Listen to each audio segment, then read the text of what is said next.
Well, here we go. Episode number 19. Everybody, welcome to the Metal Block. It's your three best buddies here. We got Scary Greg, and Brutal Brando, and Zoomy. So, hey guys, take a second, say hello. Yo, what's cracking, yo? Gary Greg in the house. What's up, Blockhead? Brutal Brando here.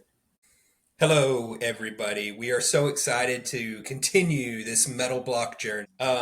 We are trying this new video thing out. We had some technical difficulties last week, so we appreciate all the patience.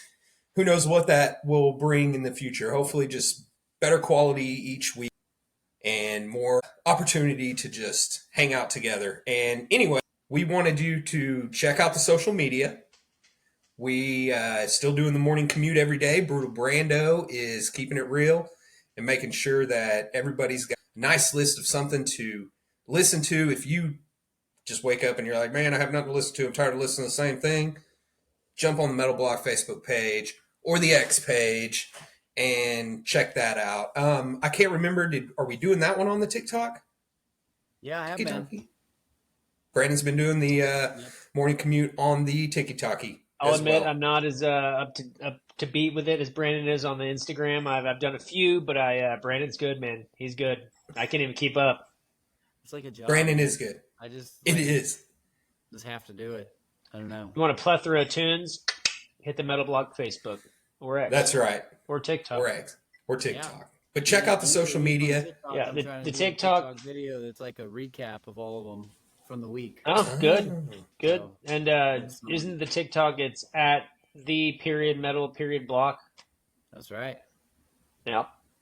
Yep. That's cool. So easy to remember, pretty much all of them. And if you want to send us an email and tell us what you think, metalblocktalks@gmail.com. So thanks, everybody. Here we go. Episode number 19. Yeah, see you later. Oh, that's too good. Well, today we're actually pretty excited. We get a chance to, once again, talk about an awesome band. And Brutal Brando brought this up. It's been really cool. He's always got nice little finds that he can throw our way. And we were listening to a bunch of different stuff, and then Brandon was like, why don't we check out these guys? And these guys are Keres. They are a band from Italy, and that's spelled Keres. And they have just put out an album. Brandon, what was the date that they released the album? Oh, I think it was like February 7th. Okay, so the thing. Yeah, well, it was pretty recently, and so one of the reasons it came across our radar, we're always looking at the new music, and the name of the album is Homo, Homini, Lupus. And I actually looked up what that. You guys know what that means? I don't. So here's a hint: the artwork on the album. The wolf. Has to do with the wolf. Let's see. Yeah? Little Red Riding Hood? Oh, okay. So it is actually like... I don't know. Everybody's doing great. It's actually, I think, it's like a werewolf. And it's when one person is acting like a wolf. And it's like an expression that is said from the person observing it. Like, that person's a wolf, right or something. So anyways, I thought that was kind of cool. One thing that I was really interested in is whenever I looked up their name, I saw that it had to do with Greek mythology. Mm-hmm. And so because of that, I looked into what the album name was, and I just happened to kind of go down that rabbit trail just a little bit. But just a little getting into it, before we actually talk about the music. But Brandon, what did you think? Man, I loved it. Didn't think I would because I'm not a big black metal fan. It's not pure black metal. It's definitely black and death metal. Man, it's fucking sick. Like, it's a killer ripping album. I think it starts off brutally intense with Exist for War. That song just straight up, you find out what you're about to get into with this album when that shit starts. It's so strong and intense of a beginning. What was it? Track 3, Oblivion, has just like some pretty cool drums at the beginning. I noticed like it's kind of a slower start, just a little bit, and then it just goes into some like awesome groovy chug into some more blistering blast beats. It's Pale Horse of Extinction stood out to me as one of my favorites. I love almost towards the end, there's like a bridge and it just gets like this massive breakdown, kind of like chuggy breakdown. Leviathan is a super strong song. Like, honestly, I love the whole thing, like all 8 tracks. There wasn't a single one that I found myself being like, I need to cut this one short and go back to a different. I mean, I didn't think so, but it's definitely going to be in my like regular rotation this year. This shit is up there. Probably going to be in my top 10 for the year. That's awesome. The Pale Horse, you mentioned it, and that one's really cool because I first started thinking of the Four Horsemen of the Apocalypse. And I don't know if anybody knows about all that, but the white horse is conquest, the red horse is war, the black horse is pestilence and famine, and the pale horse is death. I knew that. That makes So sense. From Desperado, no, not Desperado. Tombstone, is it? it might be. I've actually knew it from like just old school, like growing up, and that's what it's from. Yeah, it's just a big famous quote. Dog holiday. my grandma in the she would always be like, "Now the Book of Revelation says so," and that's I think where it all originally came from. So yeah, I knew about it from a young age. I was like, fire, war, famine. Oh my! Awesome. Brutal. Let's write a song about it, which these guys did. So, yeah, Brandon, I totally got all those same vibes, man. You know what was really cool? The melodic sounds throughout each song were so amazing, and they just kept you hooked and listening to it and kind of humming along with it. It's pretty awesome whenever it's like black metal, death metal, that you can hum along to at the same time. There's I don't even know how that's possible or why that even is allowed, but it's really awesome. And you can also, you get some grooves, so you can kind of bang your head to it, and I totally agree. It was super fun to listen to all these songs. And you know what? I listened to it several times through, and what was really cool, I actually didn't notice all the melody the first time through. It was almost like, not only does the album become more melodic as the songs progress, but I started to be able to recognize the melodies better and better as I listened to it more.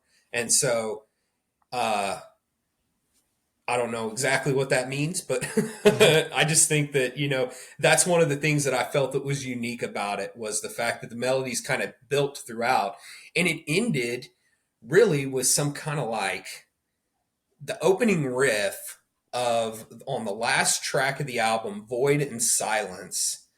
You know what I'm talking about, Brandon? That guitar riff? Yeah. And it's got some like bends in it and everything, and it's almost a little southern rocky for a second, or southern metal-y just for a split second. Yeah, just for a minute. But you kind of get this sound, and I really enjoyed that a whole lot too. So, props to the band. These guys are from Italy, and they actually kind of were a band that blended into the band they are now. So 2016 was when they were formed, and they're unsigned. So, another great band out there that, really isn't tied down to any ball and chain yet, just waiting for the right one to come along. Yeah. Kind of felt like there was a lot of anger and intensity in the music. Like, I don't know, I would love to see them live. Like, I don't usually mosh. Like, I don't think I ever mosh really, but like I found myself sitting in my truck driving, being like, I want to run around in a circle and push people. Like,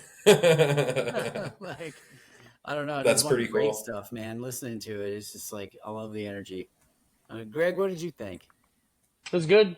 It reminded me of another Italian band, Flesh God Apocalypse, with the death metal style, with kind of, well, not really much Flesh God, they're more symphonic, but kind of more like Belphegor style of black metal. It definitely was good, good Black and Death. I I enjoy it. Let's see. I've probably listened to it twice all the way through, and it was sick. It was good. It was it wasn't probably my I probably won't listen to it a ton, but I definitely thought it was some good, solid Black and Death. It says that the split up of the band they were in was the Crying Angels in 2015, and looks like they've hit it pretty hard since. Well, they've got what 4 releases. It says. Have you listened to any of their other stuff? No, I haven't. Cool. I haven't either. They've got a promo, which I don't know. That's just a demo, and then a EP called Heresy, and then just a single from 2024 that's probably on the album. So never mind, just one other EP to check out. So cool. Yeah, I thought it was good. That single is Eradicate the Infected Seed. I think that's track 7. Nice. Yeah.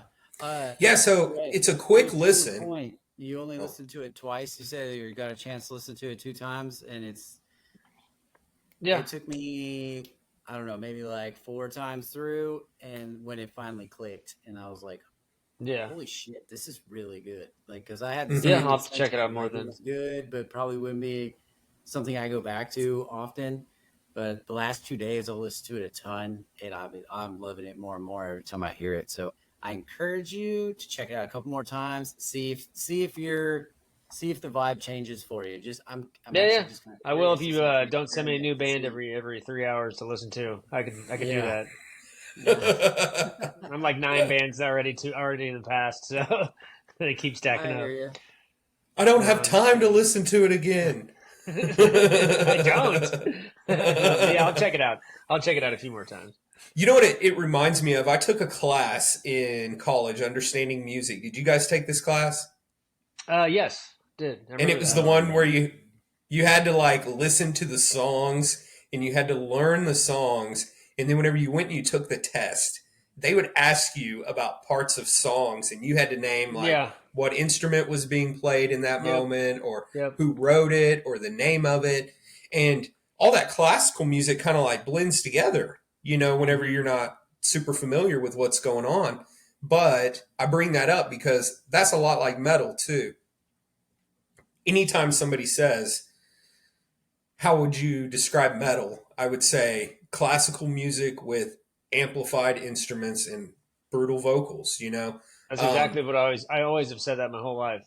Yeah, it has so much depth, it has so much character, it has so much more than just music is a feeling. So it's no wonder I can't find the right words to describe what I'm trying to say. But all I'm going at is the typical song structures that, we hear all the time here in America that the 5 guys in the past have wrote, all the freaking pop songs that are out there and everybody's just rocking out to the same beat over and over and over again. That's not what metal is. Metal has so much variety and so much change and all the instruments are doing so many different things and you have parts that crescendo out or whatever you want to call it, but all the same terms that go with your like musical notations whenever you're doing like concerts and symphonies and composing. Man, it just seems so like side by side to me whenever you're going classical and metal. Mm-hmm. So there's my little rant for what it's worth, but I could go on and on about that and probably think of a lot of examples, but yep, I agree. It just has so much variety to it, and it's really cool that, with these guys, they've really got a unique sound, and it's not the same as all the different, black and death metal that I hear either. So I know that we were talking about Pale Horse. Brandon, you mentioned it as being a song that you liked, and, definitely one that stood out to me. And what's cool is we're going to actually play it right now. So everybody, enjoy Pale Horse of Extinction by the band Keres.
Uh, so Greg is awful thirsty. I was gonna Good say there's parts. something that I could also open with my feet, and that would be a clearly Canadian. I have a mountain blackberry, and I just want to add that it is actually, let's see, it is made in Toronto, Ontario, Canada. Wait, So, where do you think they bottle it, Greg? yeah, I think they bought it right there, Brandon. Bend over and I'll show you. That's what started the Bottled craze. in Mexico, sold in That America. was the conversation that got it going. That's absolutely right. 100%, Greg. Now Good that job, man. is refreshing. Here, take a Oh, sip. speaking of which, I wish I could. Yeah, I know. I can't get it yet. We're going to work on this like morphing of drinks. So it's going to become like a Star They'll Trek. finally Like, sponsor us after we beam invent me up, Scotty.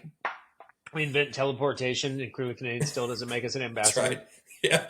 They're going to be like, they're banning us. We're being banned. Do you hear that? Oh, well, it brings up about time for 9:06, which is always clearly Canadian commercial time. It is. Drum roll, please. Yeah. In the valley where the sun. Oh, are you doing the drum roll while I'm doing it? No, go ahead. I mean, we could. In the valley where the sun beats down and the trails are dusty, there's a thirst that can only be quenched by the purest of refreshments. When it's time for a stop at your favorite saloon, how about a taste of the Wild West's finest? Clearly Canadian sparkling water, made from the purest natural springs of the untamed. Refreshing, just like the mountain breeze. Now that's what I call quenching a mighty thirst, partner. Clearly Canadian sparkling water. Saddle up, unleash the wild, and taste the adventure. Woo! Yeah! Woo! Yes. But yeah, clearly Canadian, thank you so much. Thank you so much for your delicious tastiness that we all get to enjoy, whether it's across the galaxy, whether it's through time, or it's in the Wild West. Or in Canada. Or in Canada. Yeah. yeah. That's great. Well, you know what? It's actually a really good transition. We've got a little bit of a shorter episode or thing going here. It's not really a shorter episode, but we have a surprise for everybody. And we actually, as Brandon mentioned to earlier to everybody, not on this episode, but one of the prior ones, but we are co-sponsoring a show down in Houston, in his stomping grounds, Enterprise Earth, on May 14th. And the surprise that we have today is we actually have Gabe Mangold from Enterprise Earth with us today on this episode to talk about some brutal metal. So, everybody, give it up for Senor Gabe. Sitting here with Gabe Mangold. You know what? I love the name Mangold because there is nothing more brutal than Mangold. I guess so. Yeah. Yeah. If you pronounce it that way, then yes. Yeah. Yeah. How do you pronounce it? Yeah, correct me. Mangold. Mangold. Yeah. But like Mangold. it all depends where you're from in the country. Like I grew up in Pittsburgh, so like I just say like Mangold. I would also say Mangold. Like at GLED at the end. Oh yeah. Or if you're from the South, you probably would say it Mangold. But if you're from like the Northwest, it'd probably be more like Mangold. Oh yeah. So that makes sense. Well, so my last name is actually Zumwalt with a Z. Zumwalt. Okay. Yeah. That's a cool one too. And so a lot of people are like, they just see the Z and they immediately freeze. And they're like, and I'm like, Zumwalt. It's cool. Well, we're here with Gabe Mangold, and he is going to be talking with us a little bit about some of the stuff that he's been doing with some of the projects that he's been working on. We're really excited to just get into the way he does it because it's pretty metal, and I think everybody's going to be very excited with it. So, without further ado, we'll turn it over to Greg for some questions. And I know that he might pass the mic around just a little bit here and there, but But yeah, Gabe, cool. Good to see you, man. I know it's been a minute. It has I been know some you got time. back just from a long tour in Europe, right? Yeah, it was 31 shows in a row, no days off. It was exhausting. Damn, Yeah. dude. Yes. Damn. Well, congratulations on everything with the new record. I've seen tons Thank of you. praise on it online, obviously. You Thank you. guys are killing it. We did a review on it. What was it, a couple episodes back, it I was. think? Yeah, we did a review on it. We were all stoked on it. Brent, do what? It was the week that the album was released. That's right. Nice. That's right. Yeah, we all gave it super good reviews on that and really digging it, man. Cool. Super Thank you. good. But yeah, I just kind of wanted to start off and ask you a little bit about your personal history. Where are you from? How'd you get So- started into playing metal? Sure. I grew up in Pittsburgh, Pennsylvania. Born and raised there for the first 25 or so years of my life. And my dad is a musician too, so I have him to thank for my love of rock and metal and stuff like that. He's very much like a classic rock guy. My very first concert, he took me to see Kiss when I was 5 years old. Sick. So that was my first impression of like rock and roll and music, like all these flames and blood and face paint and stuff like that. Yeah, So hell that's yeah. pretty much stuck with me since then. And then, he wasn't so much into metal, but like as I became a teenager, I discovered like Metallica, Pantera, Lamb of God, Dimmu Borgir, all these bands and stuff like that, and just fell in love with like the more extreme styles of music and just delved into the depths of extremity. Right. Got into my first band. I was like a progressive thrash band in high school and like did that stuff. We played stuff. We'd play like Death and like Testament, and it was basically a cross between Death and Testament. That's what we sounded like. Sick. And yeah, then played more local bands called one called Delusions of Grandeur, the other the Harvest Color in Pittsburgh. Before I joined Enterprise in spring of 2017. And then it's just been a whirlwind of 7 or 8 years now with Yeah, you Enterprise guys are Earth, like so. always so fast paced with everything, man. Like, I mean, you're nonstop, like all the time, always releasing some new tour, or new releases or whatever. It's inspiring, man, for sure. Oh, yeah, I Right. mean, we try to stay busy. It's I don't know how we do it sometimes, and some of our peers stay even busier than us too, which is crazy. Right. But between Enterprise and now I have my other band, Dead Icarus, with the old singer of Atreyu, Alex Varkatsas. Oh, it's sick. It's like a metalcore band that's starting to get going now too. So I'll have to I'll- check that out. yeah. It's we have there's 3 songs out. There's an EP coming out next week, and then we have a full length that'll be coming out later this year. Surprised I So. missed that. What's the name Awesome. again? Dead Icarus. Dead Icarus. Yeah. Yeah, it's like it's just modern metalcore with like it's like America metalcore mixed with like Swedish metalcore, kind of put together. Sick. So That's awesome.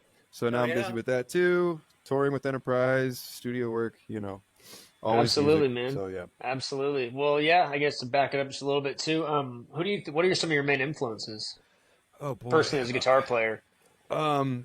I guess if I always have to pick a top 3, it would be like Paul Gilbert, Stevie Ray Vaughan, and the third, it's always a toss-up between like someone like Mohammed Sushmez from Necrophagist or Absolutely. any of those kind of tech guys. And then like in terms of riffing, like Meshuggah and Pantera, like Dimebags should be in the top 3 as well for me as well. Yes.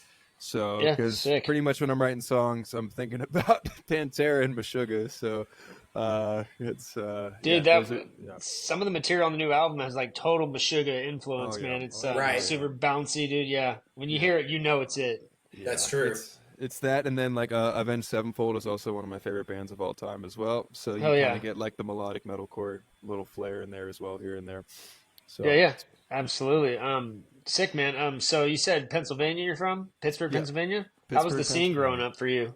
It's interesting because like Pittsburgh's an interesting city. It's like a little big town or a big little town, however you want to call it. Yeah. It has everything a city has, but it's not like a Chicago, it's not like a New York, or even like what's an in-betweener market. Like honestly, probably like Oklahoma City probably has more people and a more diverse music scene than Pittsburgh does. Honestly, Right. even though they're probably about the same sized cities and towns. But no, Right. it was interesting growing up because Pittsburgh was going through a sort of transformation in the early 2000s, mid 2000s. The city was getting revamped. Let's just call it gentrified, for lack of a better term. Things were Mm. getting rebuilt and redone, regrowing. But there really wasn't too many bands coming out of the Pittsburgh like heavy metal scene back then too. All you really had was like Anti-Flag in terms Right. of like punk and hard rock. Right. And even these days, I mean, you have, I mean, Code Orange, Signs of the Swarm too, or Yep. good homies of mine. We played Yeah, the many a lo- homies. we played many. I played many a show with Dave back in the day when we were in local bands together. What was his Uh, band? in One he was Providence, in Providence. in That's right, dude. They Providence, were yeah. good. They were good. In Providence and Delusions of Grandeur, my old band, we used to play. I don't know how many fucking shows we played together back in the day. And Right. Dave did It's guest cool. vocals on our songs too, way back. But Oh yeah. with Pittsburgh, it's definitely one of those cities where you don't really see a lot of bands take off from there. You see musicians join other bands that are established or something like that, which was the case with Yeah. me and the case Kind with of like breeds musicians for bigger bands. exactly. It breeds musicians for other bands. It's very rare for a band to take off from Pittsburgh, even Huh. though there are a handful. But the shows there, like local scene, it really it's getting better these days for sure. Even though I haven't lived there in 7 or 8 years now.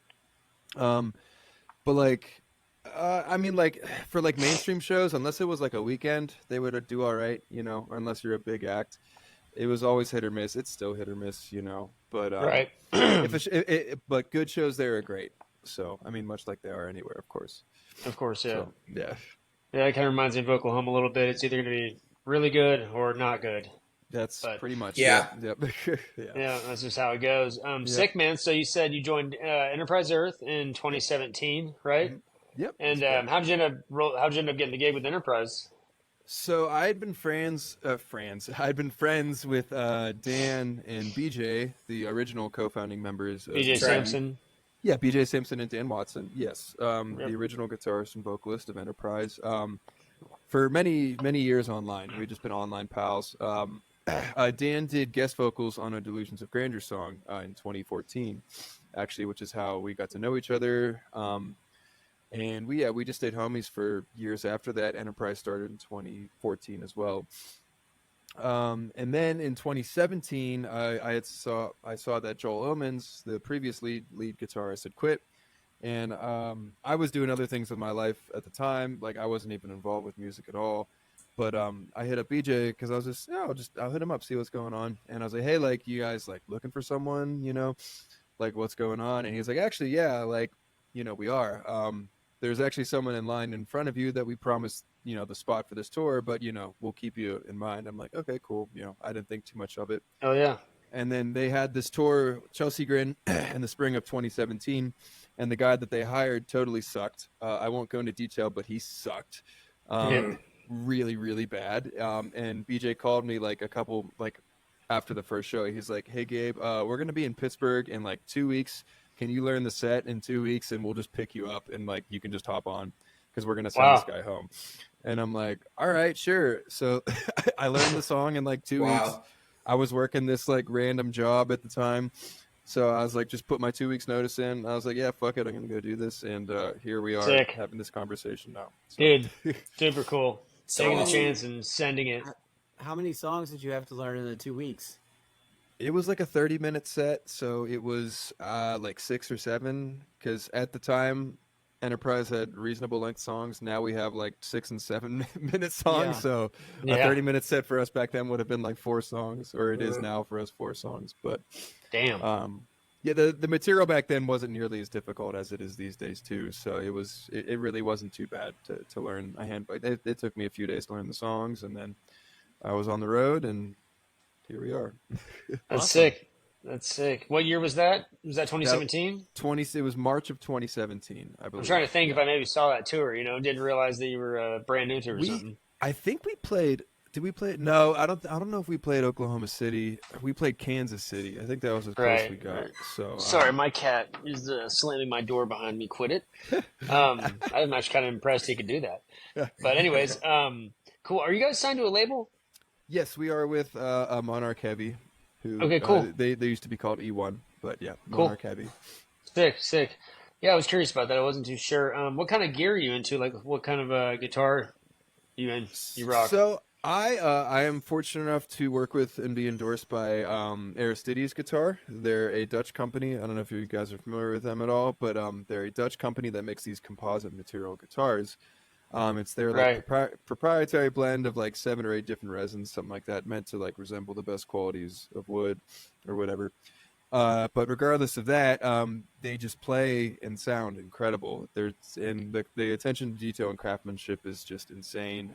They're very nice people. I've been fortunate enough to work with them for a couple years now, and yeah, I could not speak highly enough about their instruments. They're amazing. Awesome. Awesome, man. What about amps?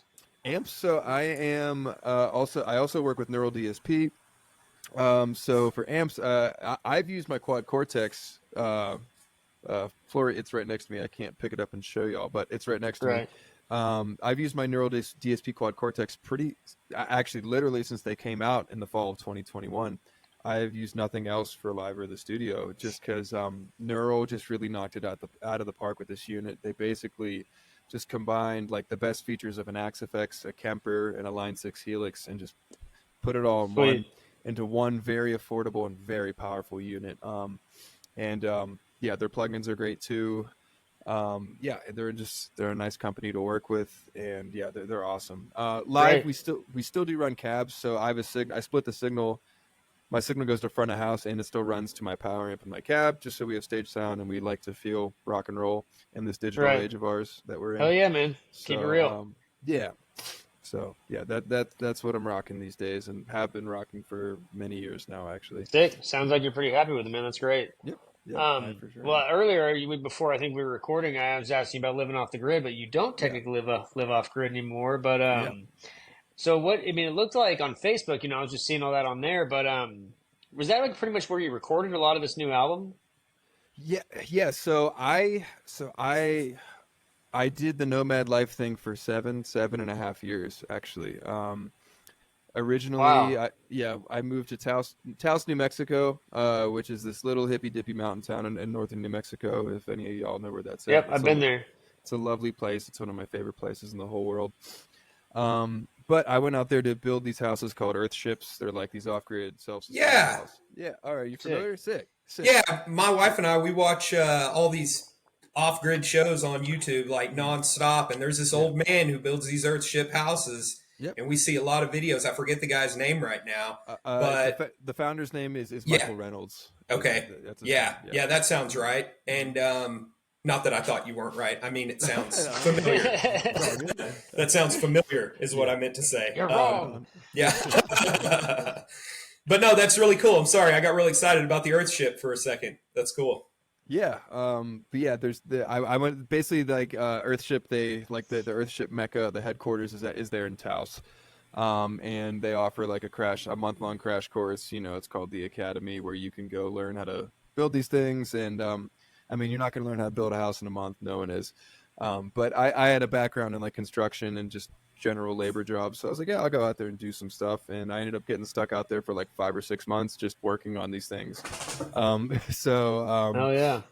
But then also when I was out there, I was because I grew up in Pittsburgh, Pennsylvania. I was an East Coast boy my whole life. Didn't know about the desert. Didn't know about life out west. Never experienced any of that stuff. And we ended up. I literally just camped for the 5 or 6 months that we were out there. Originally in a tent, and then made some friends out there that had like rigs out of their like Honda CRV and their Subarus and their trucks and stuff like that. And I'm like, whoa, like you can do that? Like Yeah. you can live this way? Like, fuck, this is sick. If I'm gonna be out here, I'm just because I had a Subaru Forester at the time, so I just like built out the back of my Subi with like a little bed and like all my camping gear and all my shit. Awesome. I lived that way for 5 or 6 months between New Mexico and Northern California. Moved back home for a little bit to Pittsburgh. Some crazy stuff happened in life. That's a story for another day. But anyway, I had to Right. move back home for a year, but wanted to go back out because now I was touring with Enterprise, and I was like, man, if I'm going to be on the road half the year, it's like I don't want to pay for rent. I want to get Right. back out there and live this lifestyle too that I love so much. So that's when I bought my trailer, Nessa, a 7x16 cargo trailer. It was just a blank box when I got her, and then just built her out to into a camper that suited my needs. Yeah. And I lived out of that thing for 5.5 years, six Dude, years, it's something like badass. that. I mean, I've been friends with you on Facebook, I think that whole time, so like watching your whole process. I remember watching you build it on there. I mean, I remember Mm, you like went into detail, and yeah. like did all sorts of videos, like showing your progress, and like the whole thing. And then I can't, even count how many videos I've seen you playing guitar in it. Or you Yeah. naked in a stream, or Yeah, that's it. naked Yeah. in a canyon, or naked. Yeah. Yeah, dude, I'm Naked, jealous. The naked freedom, somewhere. man. The Naked freedom, somewhere. Yeah. unbelievable. So I was kind of wondering. I didn't watch. I wasn't able to see whenever you were doing that, or I didn't catch it. Mhm. But did you have a Nature's Head composting toilet? No, I did not actually. I did not have a composting toilet. I You just just, dug holes. you I just just dug holes. DIY it. Yeah. DIY, everybody. Yeah, just dug holes out there in the desert. Pack out your TP. Heck it's not. It's yeah. it's not Yep. it's not harming a soul. It's not harming the earth at all. So, No, that's great. I love yeah, it. yeah. Absolutely, man. Probably learn a lot about yourself out there, huh? Oh, Right. dude, it was the best 5.5 years of my life. 7 years total, if It's you count amazing. the It starting. really is. I didn't mean to veer Yeah. back off, like asking No, like, it's all did you good. end up recording in there? I know you played a lot of music in that thing. Yeah, no, I wrote a lot of music, played a lot of music, recorded, lived my life. It was, I traveled the majority of the American West several times, just following the weather or going where my friends were or Oh going where yeah, I was needed, basically.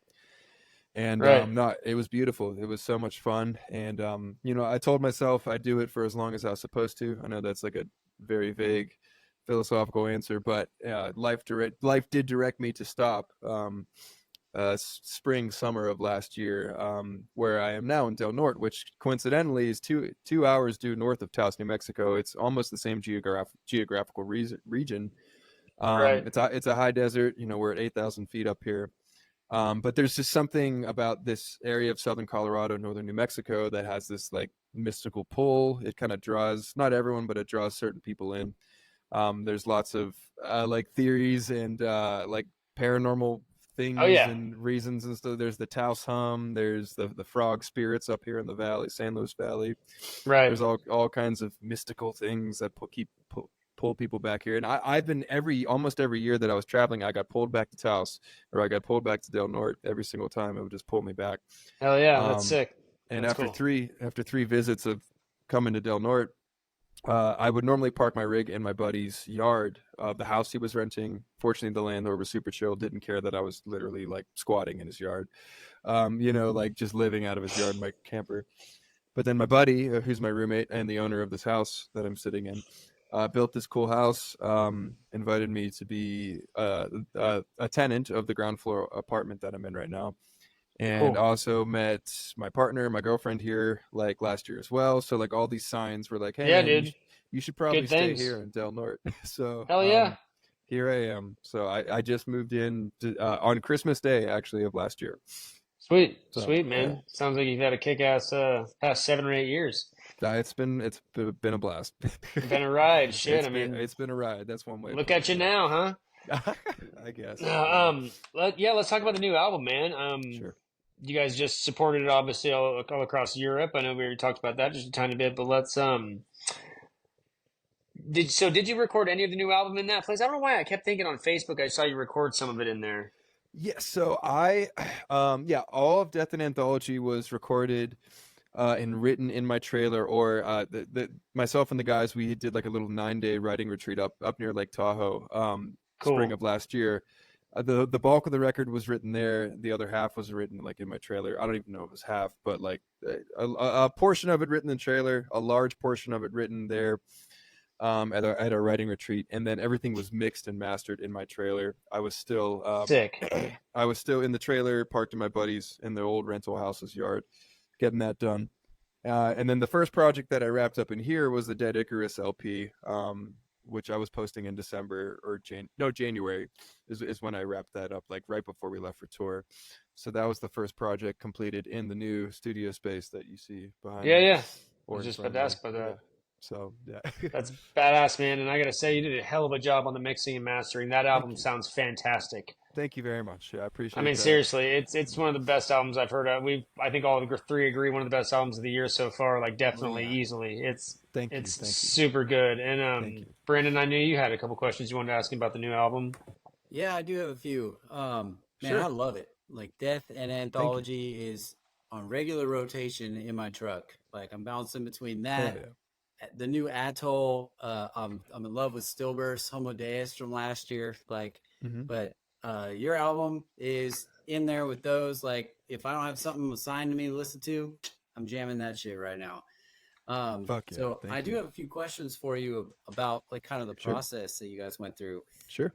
There is, it's such an eclectic album. Like there's so many styles of metal in it. Like there is something for every version of a metalhead. So I Hmm. was wondering, was that the plan going into writing? Like, were you guys thinking, let's write this eclectic, all inclusive album, or was that just kind of the product of the creative process for you guys? Like it just happened that way. Yeah, I would say it was just a product of our creative process for this time. So like we've always experimented with the sounds I mean pretty much since Luciferus. Yeah, so I joined the band in 2017 and then pretty much from then became the principal songwriter of the band. But I'd never like really written deathcore before, you know. I was in like a prog genty metalcore band prior to that, and even though I love death metal, but I've always been, even in that band, I was always all over the place. And any of my bands, I've always been like literally all over the place for better or for worse. Just because I kind of get bored for my own music, at least, of hearing the same style song over and over again. There's nothing wrong with that at all. Sure. But for me, it's like I love variety. I like literally listen to like everything, every genre of music under the sun. I love and I enjoy, and I like to let that shine through. And fortunately, like Brandon, Dakota, and Travis as well are also like that. We're all extremely open-minded, like versatile musicians that just love it. We're just fans of music. We just love music. Even though we play in a metal band, metal's always number one for us. We just love music. And yeah, we just, if we were feeling a certain type of way or vibing with something, we're like, yeah, let's just let it come out. You know, there wasn't a plan to like, let's write this style, let's write this, let's write that. We're just like, let's just write the best songs that we can, and whatever comes out comes out. Because you know that's, Oh yeah. and I feel like that's how the record came out. Because we just want our music to be fun. You know, like we don't want it to be stale, we don't want it to be boring. Granted, it's all over the place, which I know some people love the variety and some people also don't like the variety, which I totally understand. You know, some people like a record to have a theme or like a steady sound. And, you know, honestly, for marketing and branding, it's better if your band kind of sticks to one or two or three types of sounds because it's easier and more recognizable, whereas we're all over the place. But also, I think our variety and being all over the place is what makes us us at the same time. Right. So yeah, it was just the anthology portion, you know, which anthology is like a collection of things, Yeah. was very fitting to, because we had this collection of songs. It wasn't like there was a single theme to each track, even though we feel like they all fit well together, despite some of them being drastically different from one another. Well, it all meshes super well together. Cool. Like, Cool. well done. As well, like on the Thank you. organizing of all the tracks and the songs, like the sequencing and just all the. I mean, it all works like perfectly, dude. It's a Thank you. wonderfully written album. Thank you very much. I just have a couple other questions for you about it, so Shoot. bear with me. One of them is I noticed like in on topic with the eclectic and the variety of styles, there's a lot of different vocal stylings, and I noticed you guys had some guest vocalists on. Mhm. So I was wondering, when you guys went into writing, did you have people in mind that you were going to bring in as guest appearances, or how does all that kind of come about? Like, how do you pick people and know which songs to put them on? Yeah, so we did have the majority of our guests in mind prior to even asking them. And you know, another theme of this record was collaboration. This was, you know, the first time that everyone in the band contributed to the writing of every song. You know, and that's like we split writing credits 4 ways on this album because we're like, honestly, I can't remember who wrote this or who did that. Let's just split it 4 ways, just because, you know, in the past it was me writing the music and Dan writing the lyrics, so like 50-50, and then Brandon doing his drums, of course, as well.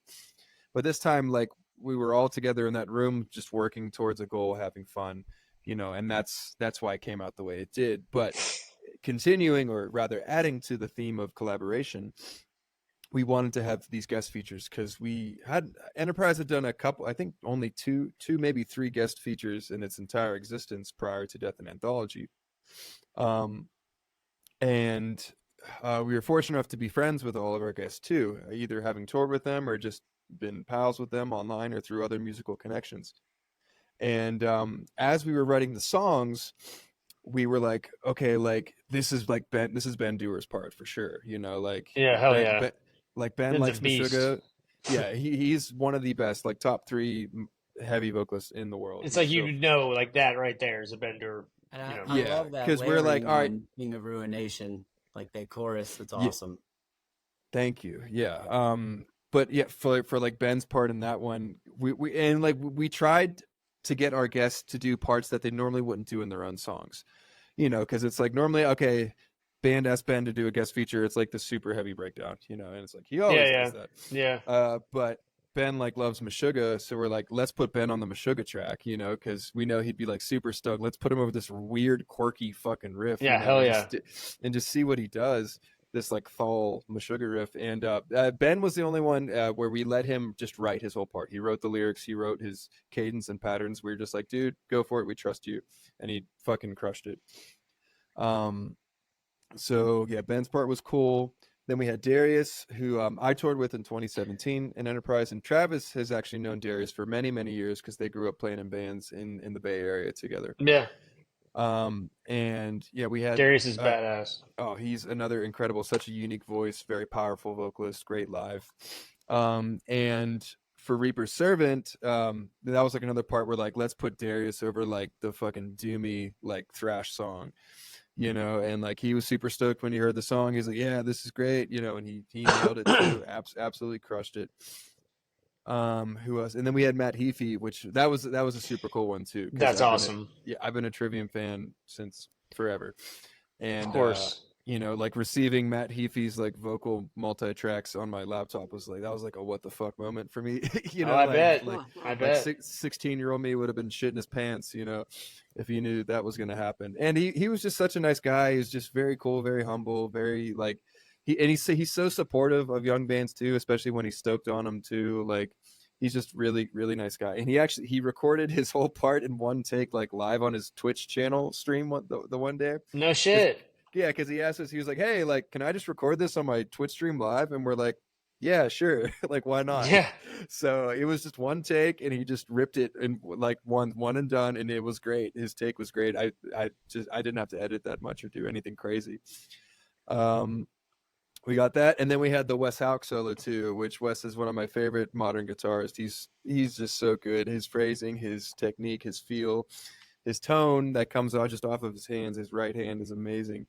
And we had the song that was actually Malevolent Force was very alluvial inspired, particularly the clean bridge section in the middle of that song was very alluvial Wes inspired. And then as soon as we wrote that clean bridge, we're like, this is Wes's song. Like Wes is doing this solo. So and then yeah, he did a really cool solo on that one, which we played Malevolent Force in Europe, so I had to learn his solo. Fortunately, he went easy on me. It wasn't terribly hard to learn. It wasn't like crazy Wes Hauck solo, but there was like one or two crazy licks. But yeah, it was just super fun having all these guys on the songs, and like we will definitely have more guests like whenever we feel it's appropriate on future Enterprise material, just because it adds so much. It adds this layer that this texture that it just breaks things up in a good way. It's it's fun. It's fun, exactly. It's fun. It's refreshing. It's good for the band and the guest vocalist, because now there's like more traction online too, because everyone's they're sharing it, you're sharing it. It just brings more attention to both of your bands, so it's a good collaborative thing. Right. Yeah, I was gonna say it really even represents in my mind what metal is all about, which is doing it together, kind of. There's a whole lot of support from one another, and I hear stories all the time about bands that are where they are now because of other bands that have just been there along the way, whether it's to give them advice or it's even filling in for them whenever somebody was sick or wasn't able to play. And it really, to me, it's that warm feeling that we all get, whenever we're doing it, and yeah, I really dig that too because it fits right in with metal. Yeah, for sure, for sure. Yeah. Oh Say, yeah. Brandon, do you have anything else about the new album? Yeah, I had one more question about the album. Is there a particular song from the album that you find is maybe a little more challenging to play than the rest, like than others? Is there anything that stands out as like, man, this one is a challenge? Casket of Rust, which we played on our European tour, that is probably the hardest song I've ever had to learn out of Enterprise. It's just it's not the whole song, but there's certain licks and parts in it that are just really hard. And I have to sing and play over them too, because I do like the backup harmonies and stuff. So like in the chorus, I'm playing a lead and I have to sing over it, and it's this weird fucking stretches and weird things. There's these weird syncopated riffs I have to sing and play over, and then there's we just call it the Opeth riff. Like in the middle, it's like that clean section with the bass papping and the slapping and popping. Yeah. Which was just and it was just Opeth on steroids. That's what we were going for. Oh yeah. And that it's like this hybrid pick lick, but it's like super fast. And I struggled every day. I don't think I nailed it once on that tour. I think I'd like to think I got it at least passable, but that song is a bitch to play. We're gonna play Blood and Teeth on our headliner as well. That one is it has some very techie tricky riffs, which are First Fragment inspired. Looking at your hat right there. Yes, in our review, I even said there's a section of that song that reminded me of Solace, I think, from First Fragment. So yeah, that the tech death verse section was very First Fragment inspired. That riff's a bitch, and then I got to sing and play over like the chorus, which is like the syncopated rhythm, but like that's the hardest stuff to sing over. Honestly, it's not technical stuff. It's when the right hand is doing something like syncopated, like off rhythm or whatever, and then the vocals have to do something completely different, and you have to like split your brain into two parts. It sucks. Sounds painful, but yeah, it's mentally painful. But I'll get there eventually. So awesome, man. Yes. Yeah. Those were my questions. I think that's. Oh, I was just going to say, I think that's actually one of the best skills a musician can have is the ability to sing whenever they play. And it is extremely difficult. I don't know how players don't just strum down or pick with every word that's coming out of their mouth. So, kudos to all you guys that can do that stuff. So, and like what I'm doing is just like, it's not even like, it doesn't hold a candle to what some guys, like the guys like from Obscura and Necrophagist and Unprocessed, Manuel Gardner Fernandez, the stuff that guy has to sing and play at the same time. I'm like, what the fuck, dude? Like, Revocation too. Revocation, like I was like, how do you practice this? Like it's insane. Like when you have to do a whole set like that. Oh yeah, yeah. I always, being the Megadeth geek that I am, I always thought Dave Mustaine could. I'm like, how does he do this? Like, because he's like playing his weird Dave Mustaine stuff. Yep. That is super technical, super amazing, in my opinion. Yes. And then he's also doing this like growly, singy talk thing that he does on top of it. Hell yeah. Even like Megadeth, Metallica too. It's Metallica. Like, it's hard. Oh, Metallica, hell yeah, James is badass. You're right. Yeah, James Hetfield is like one of the best rhythm guitarists People ever. can say whatever they want to about Metallica, but that's bullshit. They're awesome. Metallica. Oh yeah. Great. Yeah.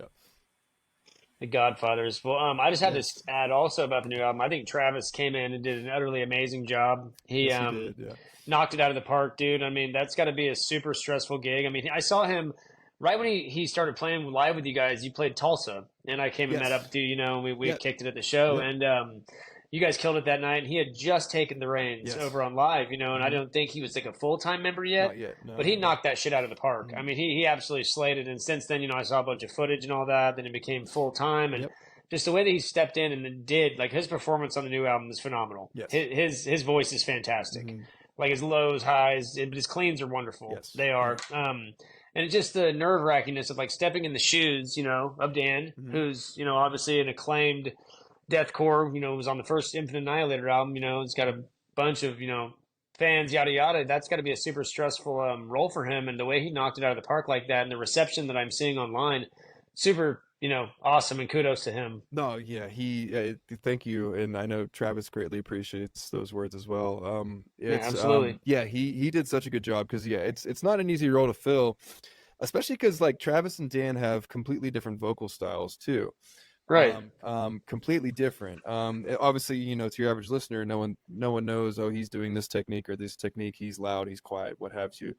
But yeah, just totally different. And just the way he was able to come in and, do his thing with Dan's parts, but then also expand upon that by implementing his own voice and his own style. I was blown away. Like, honestly, like the first time because, he sent me, when we were auditioning, like vocalists to fill in initially, he sent me some videos. I was like, wow, this like is sick. And then we played the shows.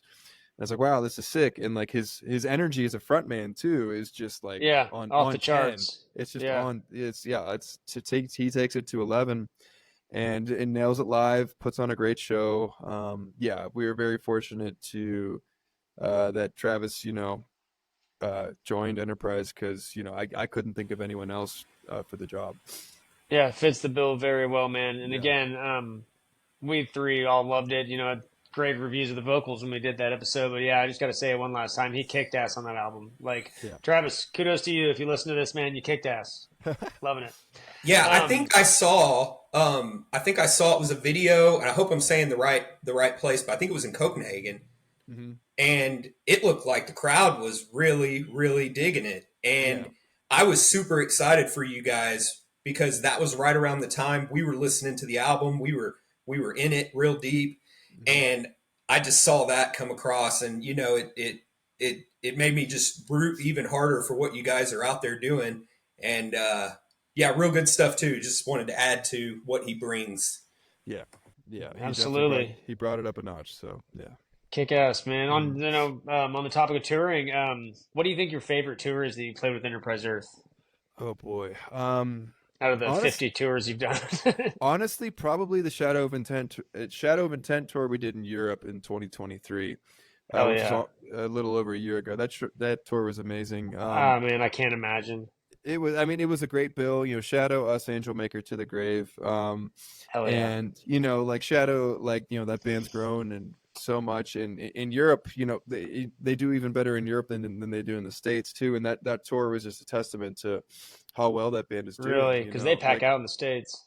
yeah, and they pack out even more in Europe, and it's That's it's awesome. it's crazy, man. And we were just very fortunate to be a part of that. And it's also like I feel like us and Shadow work really well together on a bill because we don't have similar sounds, but there's a lot of crossover between our No, that's fans, a kick-ass bill.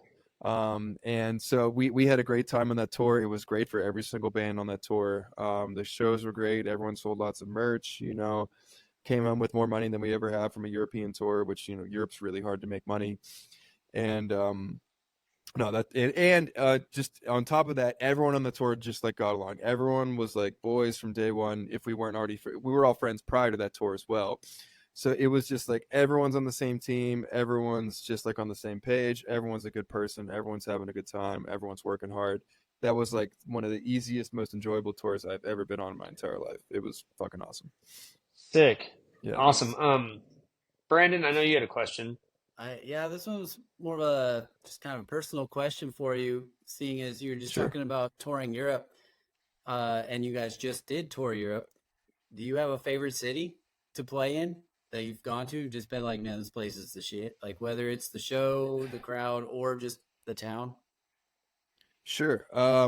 Budapest, Hungary is always one of my favorite Wow. stops because of the town and the crowd and the food. It's just always amazing. Awesome. Super Anytime cool. we've gotten to play Sweden, like we played Gothenburg on the Shadow Tour. That show was fucking crazy. It was nuts. Copenhagen on this last run was one of the craziest shows I've ever played in my entire life. That crowd was just bonkers like the whole fucking time. So much. That was probably the best show of the Suffo tour that we just did. Where else? Where else is usually good? I don't know. Like each show, it's interesting because sometimes shows in certain areas will be great, and sometimes the crowd just kind of stand and watch, which is the case with a lot of European crowds. Honestly, they're just kind of standing and watching. It's like it's hard to tell if they're into it or not, but it turns out they're really into it. They just don't like to move. Yeah. Especially on the Suffo tour, because Suffo's an old band, they have lots of old heads, and so like there's these 40, 50-year-old guys in the crowd. They don't want to mosh, like Yeah, they're they're chilling. they're just there to watch riffs and headbang, um It's but funny. That's yeah, funny. I'm 40. Yeah, I'm 39. Damn it. I'm 33. I'll be there in no time, don't you worry. So Yeah, yeah. but Well, sick, man, sick. If there was a band you could pick in the world to tour with, who would it be? probably Meshuggah or Gojira, top Hell two yeah, right there.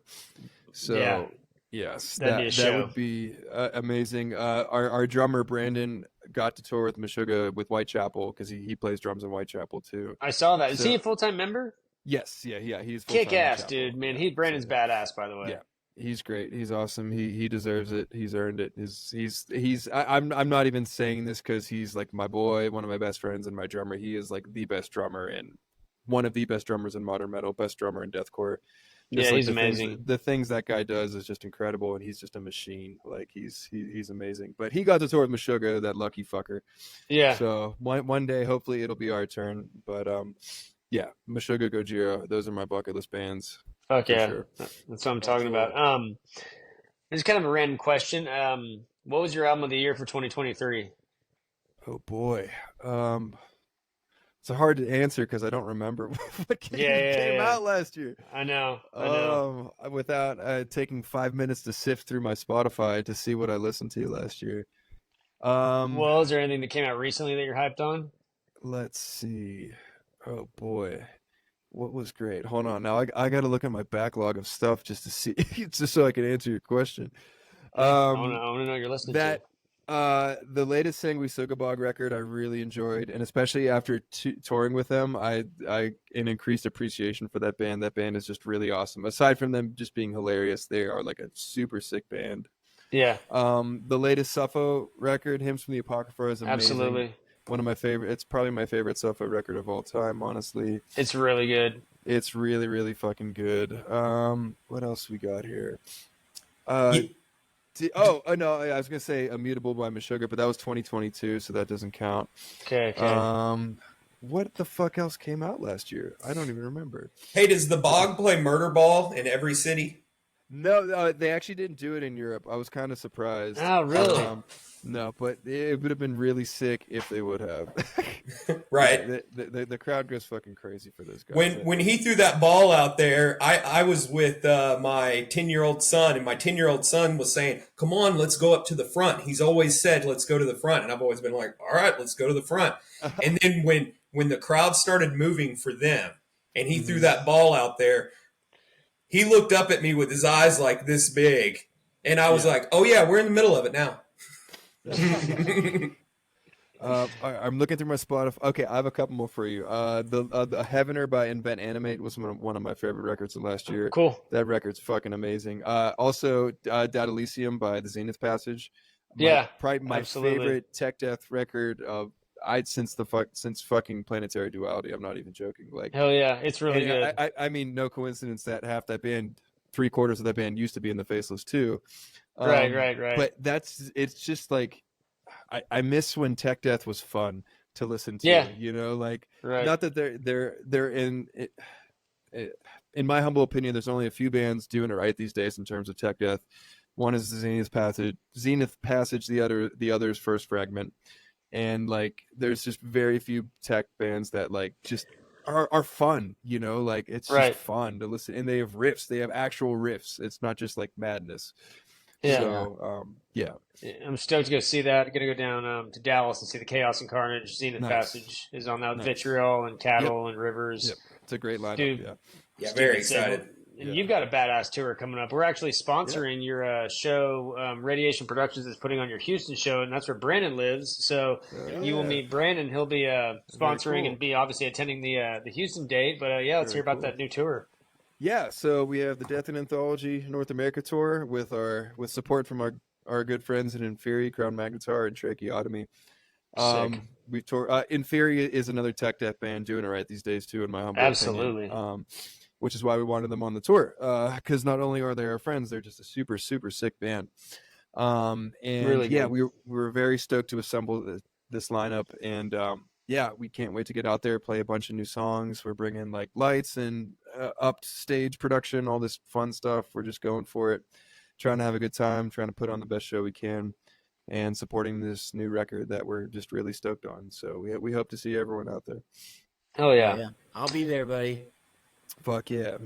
yeah, Yeah, sick. I can't wait. it's interesting because like literally everyone and their mother is touring the States in the spring this year.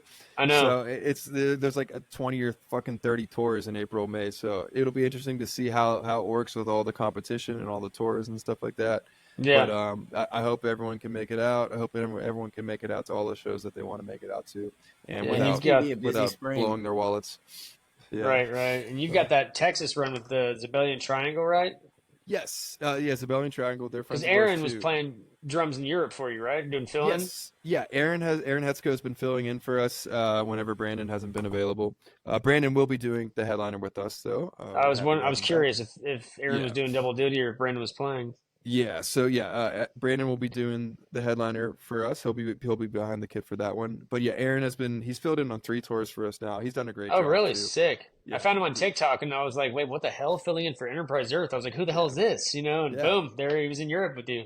No, he's crushing it.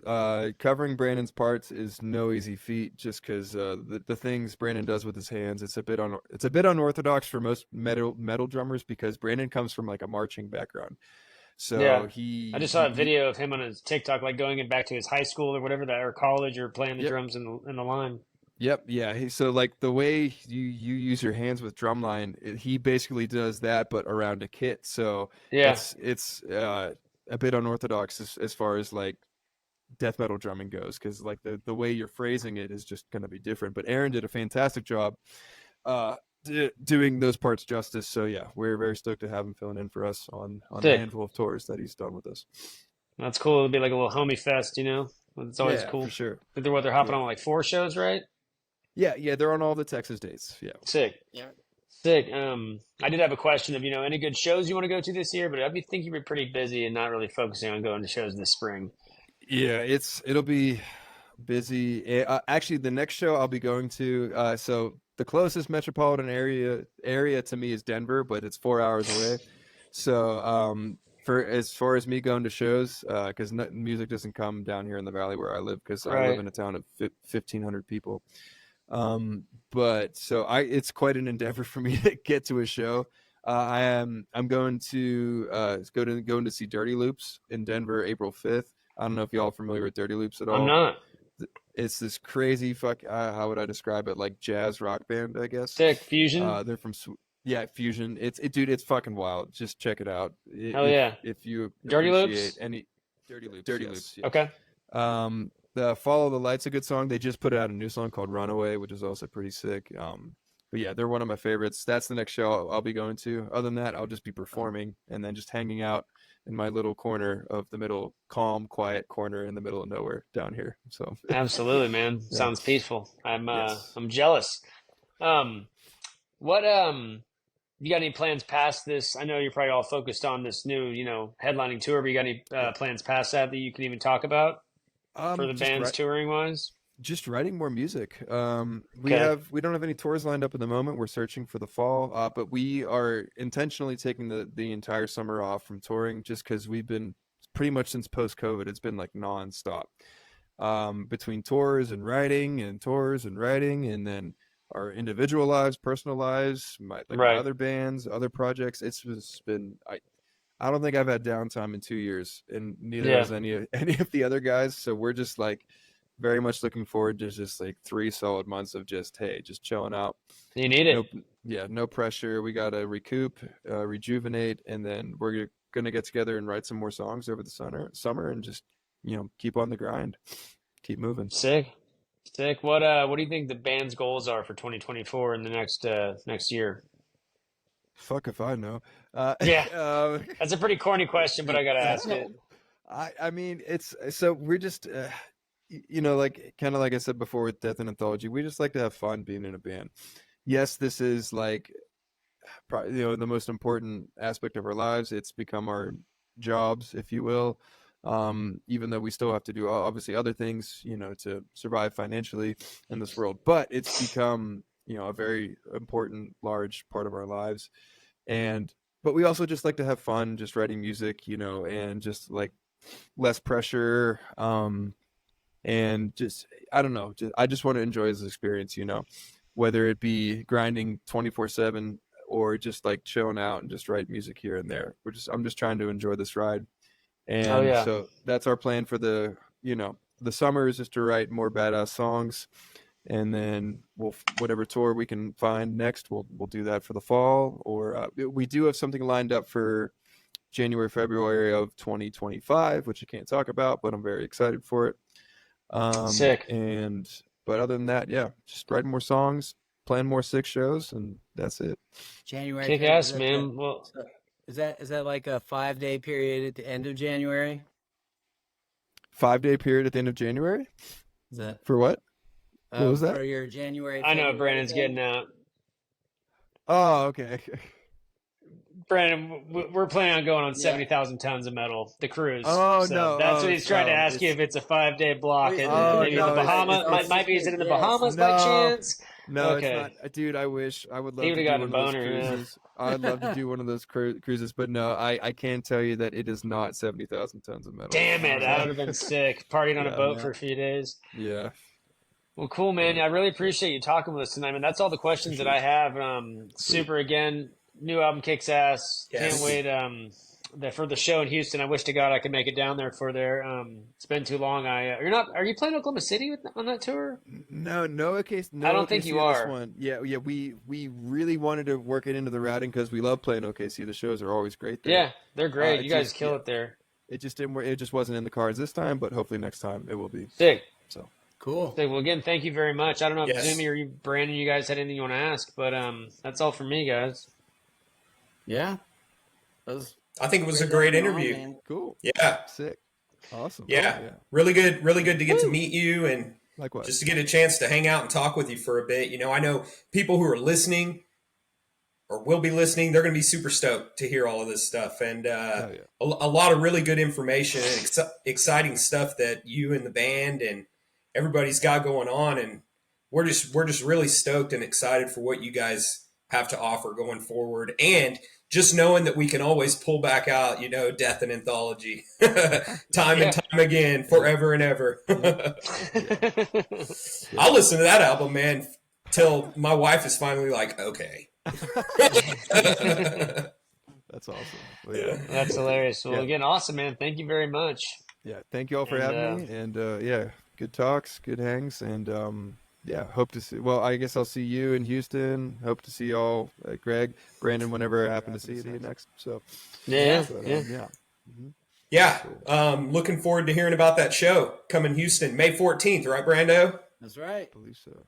I think believe, it's a yep, Tuesday. that's it. It's either a Tuesday or On a Tuesday. That's right. We said Yeah, that's that. right. It was. Every show in Houston is either a Tuesday or a Thursday.